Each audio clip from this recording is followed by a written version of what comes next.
14 Pro Max luaran hancur macam ni, agaknya dalam sihat ke tak? Customer hantar iPhone 14 Pro Max jatuh masa main roller coaster kat Sunday Lagoon.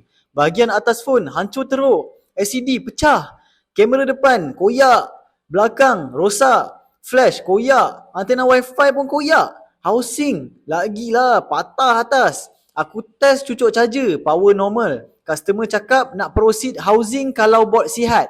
Aku dengan confidentnya yakin bot sihat. Terus proceed housing. Tengah aku buat housing, customer WhatsApp nak proceed sekali LCD sebab aku ada bagi tahu kalau buat dua-dua total 700 je.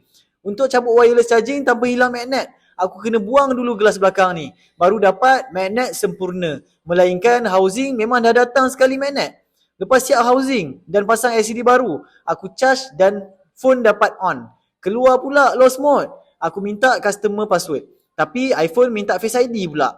Aku rasa Face ID memang rosak.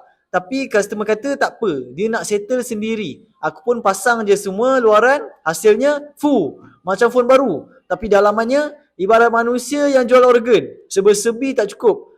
Okay, at least boleh pakai dulu sementara cukup duit nak repair part lain. Cuma disebabkan lost mode, customer kena cuba dulu Face ID. Kalau tak jalan, kena format phone.